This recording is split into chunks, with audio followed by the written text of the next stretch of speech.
जी अस्सलाम वालेकुम वरहमतुल्लाहि वबरकातुहू। जनाब अज माशाल्लाह 5 बकरों की लाट आ गई ने 2024 की कुर्बानी ते माशाल्लाह लगन वाले पटोरे ने और खूबसूरत माशाल्लाह गोशत दे भरे माशाल्लाह पटोरे ने।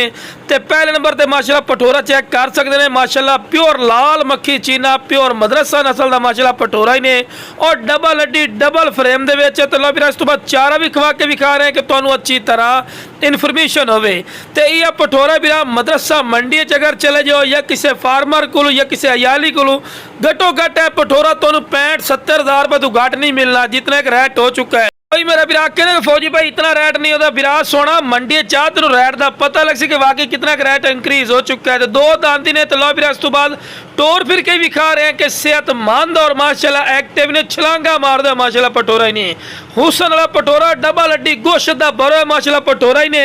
तो लो बिरा लाल मक्खी चीना प्योर मदरसा नस्ल का पटोरा बिरा दूसरे नंबर वाला और माशाल्लाह डबल हड्डी डबल फ्रेम बिल्कुल तोता फेस चंगी झालर और दोम बिल्कुल तीर वाली कार सीधी खूबसूरत माशाल्लाह हर पॉइंट जबरदस्त ने बिरा पटोरा। और हुण तुहानूं भी पता है बिरा जितने का हाइट कद वाला पटोरा कम अज कम 55-60 हज़ार रुपये तो घाटे भी नहीं मिलता।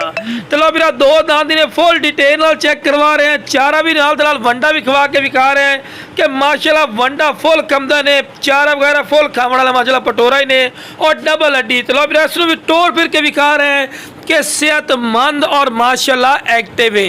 चलो बिरा तीसरे नंबर ते पटोरा आगे ने खट्टा मक्खी चीना प्योर मदरसा नस्ल का माशाल्लाह पटोरा ही ने और खस्सी और फ्रेश 2 दांदी ने।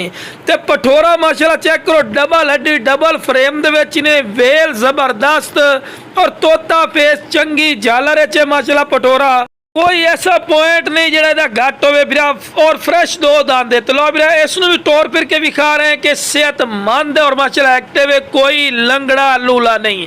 तो लो बिरा हुसन और खूबसूरती दी माशाल्लाह खीर ने वेखो जी मैं जितनी तारीफा करा जितनी गल्लां करा बिरा फायदा कोई नहीं चीज़ अपने मुँह आप बोल दी कि वाकई कोई चीज़ है बिरा। हुण यह पटोरा तुहानूं को देंदा 70-75 हज़ार रुपये तो घट क्योंकि नस्ल क्वालिटी का फर्क होंदा है। ये बिरा आंडी पटोरे ने कोई बकरियां वास्ते रखना चाहे जनाब ब्रीडिंग वास्ते फिर भी माशाल्लाह कमाल दी चीज़ ने।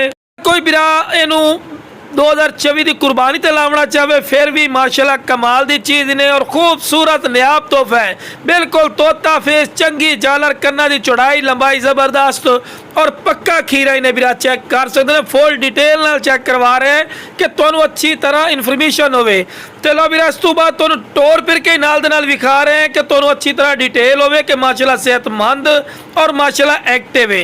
हाँ कोई मेरे को आवना चाहे लास्ट नंबर ते बकरा कोई मेरे को आवना चाहे मेरी जी लोकेशन है लुडन शहर जिला विहाड़ी है लुडन मेन अड्डे ते UBL बैंक और PSO पंप के सामने मेरा बिरा इतने तुसी आके भी लै सकते ने ते कार्गो की जी सहूलत है आल पाकिस्तान मौजूद है। और बिरा 5 बकरों की लाट अगर जिस बिरा नूं चाहिए जनाब स्क्रीन ते नंबर चलता पिया ने इस ते राबता करें इंशाल्लाह भाई दे राबते की कदर हो सी और मुनासिब कीमत ते लग जासी।